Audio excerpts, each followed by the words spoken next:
Today is Tuesday, September 5th. I had to tell him that. We're heading to Walmart. We're gonna check on what type of supplies they have left for hurricanes.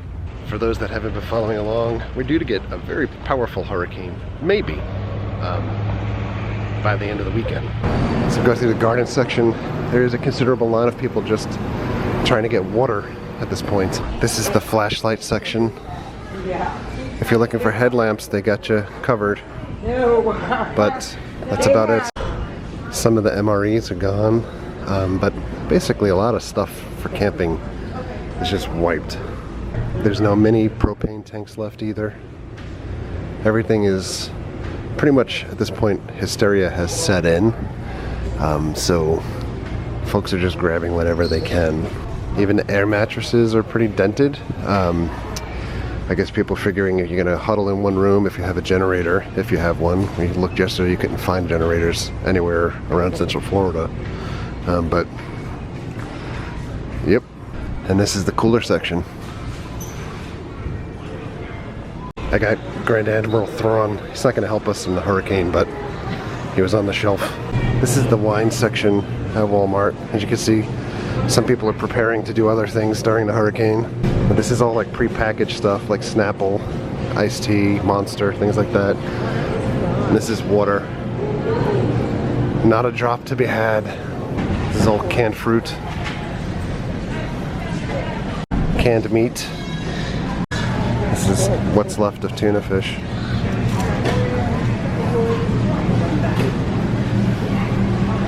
Do you like chili? That's all they've got. They're completely wiped out here. Everybody pretty much went after everything with preservatives, but all of the fruit and stuff out here is good. And plenty of it. So Walmart had no propane. I think we're pretty safe though. I think we have like a quarter to half of a tank left for the big grill at home. We were even looking at like the portable pieces as well, since we have portable grills for tailgating or even picking up a portable grill. Charcoal is non-existent. I'd say this time around, what we typically, compared to what we see normally, there's so many storms usually that folks just take for granted, and I think they don't normally go out and kind of prepare for things until, you know, 2 days before or a day before. And this storm, realistically, is not supposed to start having any impact felt in the state of Florida until Saturday. It's now Tuesday. So, you know, I think the message is received like this is Category 5 right now while it's out in sea. But the interesting thing is that the predictability or for where the path is going to go is so weird because, you know, it kind of has it going towards the islands, you know, like Puerto Rico, Dominican Republic, etc. And, it, you know, some models show it like hitting or skirting, and other models have it going up. Where it eventually goes once it hits like the Florida Keys, it's off depending on what station you're watching sometimes, or the computer models and which ones the stations want to focus on compared to whether it's going further out beyond Miami or, you know, further in towards Gulf of Mexico. So it's a little frustrating to not know what's happening and then trying to figure out like how bad do you prepare. I mean, we don't have boards for windows and things like that. We've been here for 14 years. We've seen our fair share of hurricanes and tropical storms at this point. Yeah, tornadoes in the neighborhood where it's kind of hit certain houses. And even the hurricane that we had last fall, where folks kind of downplayed things because we're a little bit further north of Orlando proper. You know, folks kind of said like, well, that wasn't that bad, but there's so many houses in our neighborhood that were missing pieces of their roofs because of the storm. So, you know, I'm supposed to go up to North Carolina this weekend for the Land of Oz. They're one weekend type of thing a year. I'm supposed to go with Paul. I don't see it happening at this point, but I'm waiting and hoping, you know, that we get a better report by tomorrow afternoon, that things go further off the East Coast and what the timing is. So I'm going to try to stop by Lowe's and see what the story is over there for a minute at least. So, by the way, while this is still Tuesday, Mary's already gone out and bought 6 cases of water, bottled water. So we do have water. We do have a freezer full of food that we're able to cook on the barbecue, and we have canned food that we could potentially eat and everything too. So we're prepared on the food and waterfront. It's just, you know, to me, I always wonder, you know, all these people that are out kind of like scrambling to buy not only all the food that they want, but all the water that they want. You know, do they ever go grocery shopping to eat stuff during the week? But secondly, like with the water, we have 5 days until the hurricane is potentially hitting us. So you could certainly use your tap and fill up as many jugs or you know, pots and pans or anything else that you need with water to last you, you know, for days. Put it in the fridge for now, or put it in the freezer and freeze it. Or if you have 2 bathrooms, you can fill up the tub. You know. Well, not to drink. No, to flush the toilet and stuff like that. So, just thoughts. There's a line like a block long of people trying to get into a gas station to buy gas, because there's a gas truck refilling the pumps at this point too. But for the most part, like, Mary's found success heading to work and just buying stuff on the way to work in the morning, because nobody wants to wake up early enough. All right, it is Wednesday. We are full day, probably like 22 hours later after we last filmed. I'm just gonna go out on a little mission, see if there's some gas out here. The storm has shifted a little bit to the east. Projections are having it go more like Matthew last year, kind of hugging the east coast, at least at this point, which is what I think initial projections may have been before everything started shifting to the west. Now it's shifting to the east, but it's getting a little bit closer to the actual date. You know, storm went over the islands today. I think it's in the process of starting to go through like the Puerto Rico area now, and just massive. Biggest storm that we've ever had in the Atlantic Ocean. So people are still panicked. Went out at lunchtime just to survey the store really quick, and like, you know, there's pretty much nothing left in the stores, and there's people just standing around kind of waiting for items. The way that it's looking now, at least for us, is that we may get like Category 3 type winds, you know, as the storm is off the east coast, but hopefully keeps shifting further, and we'll see how that goes over the next couple days. I'm still thinking that, you know, or at least like this window of possibility open that maybe North Carolina trip still may happen, at least for Friday and Saturday, and then heading back super early Sunday, but we'll see how things go. I think, you know, aside from, you know, obviously worrying about damage at this point, I know at least like next week is the opening of Halloween Horror Nights, and we typically try to stay either on site or bounce back and forth between staying on site and staying at the house. You know, or at least if I'm drinking, I'll stay on site, and Mary will go back and forth. So, you know, the possibilities there that at least, you know, we have a hotel room where, you know, we at most we might be out of power for a couple days without having some type of shelter at the, or light at the end of the rainbow, where there's a place to stay for a couple days after that. So, you know, and God willing, there's no damage.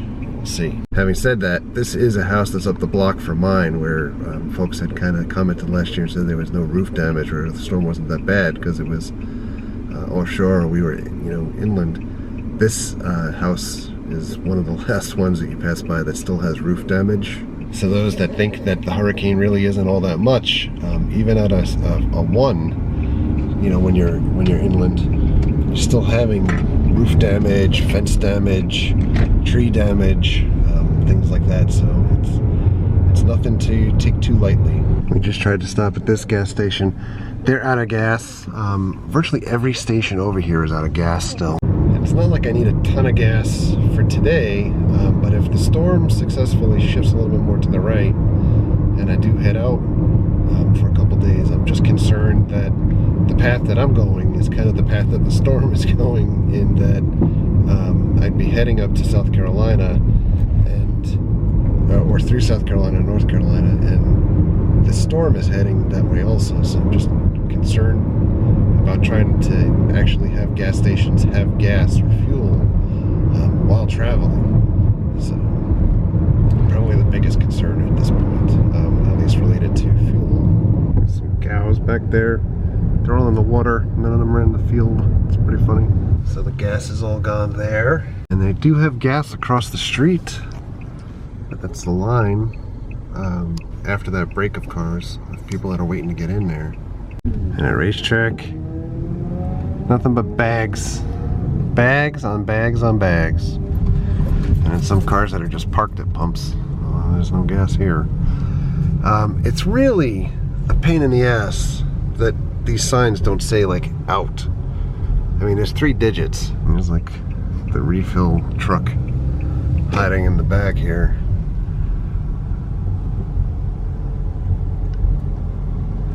There's nobody in it. And you see all of these cars that just keep going in here. This guy will be going in there too.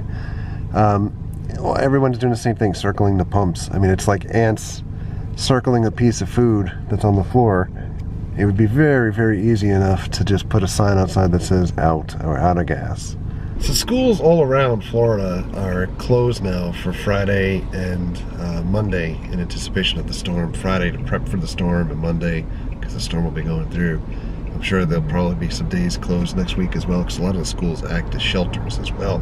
After school events like football games, Friday night football, etc., all moved to like Thursday night to make sure that people are out of the way and not wasting time on Friday night. So the state is way prepared this time. I almost kind of fear the backlash of if the storm does continue to move further east and we don't get hit much. Not only will it instill like that response in people that they don't need to pay attention for future storms, but this wasn't that bad this time around, so why should we listen the next time that something big potentially is happening? Cluster bomb at the Wawa. Dun dun dun. All right, it's hours later. I think the entire night outside of recording a podcast, which was really awesome, by the way, for Fall Huntsman. Check that out. As soon as it drops, we'll tweet out the link, etc. But we were able to talk to Blake Braswell from Universal Creative, in charge of the scare zones, got some insight, some scoops on the scare zone stuff. We were able to talk to Sam Frazier from the Beast of Blackwood haunted event. So lots of good information on that too, and updates on the houses. But in any event, that's a very long podcast for you guys. But outside of that, we've just basically been kind of obsessed with this and watching exactly where the storm's going to go, what's going to happen with the storm. It looks like it's kind of sort of staying more kind of tracked to the east coast and maybe heading a little, it's kind of like inching further and further east. So at this point it looks like we may go to North Carolina for the Oz thing, at least on Friday and Saturday, and then come back down either late Saturday night or early Sunday for the storm, and kind of ride this out a little bit. And we've got Mary's mom coming into town for that as well, because she's based further south, Florida, and unfortunately they're due to get the storm a lot worse than us. So that's what's shaking, at least at this point. Further than boring you all completely to death with the rest of this, and thank you very much everybody for already reaching out and saying, well wishes, etc. We're hoping for the best. We're going to continue to keep hoping for the best. And we've been here now, almost 15 years. We've seen our share of hurricanes, and we know at least what to expect. And it's always a little bit different, but for the most part, kind of always expecting the worst and hoping for the best. And right now, at least where we're seeing this path, kind of going further out that way, that's kind of what I mean by hoping for the best. And if it continues to keep tracking out, we'll be pretty happy with less winds, less rain, etc. So in any event, thank you very much for all the well wishes. And, you know, I'm going to hope that things go as well as possible. So on that note, we're going to wrap because I'm rambling at this point. It's super late. I'm super tired. And we got to get up and do work again tomorrow and worry about the storm and travel and everything. So in any event, if you want updates for what's happening with us and make sure that we're okay or at all, for folks, we tweet off of the account at VFTCS on Twitter, and we'll let folks know how everyone's doing. Or you can follow me directly. It's at KYZMAN. And on that note, thank you very much for watching. Thank you for all of your likes and your comments and your subscriptions. Treat others the way you want to be treated. Have a great night. We'll see you guys. Stay safe.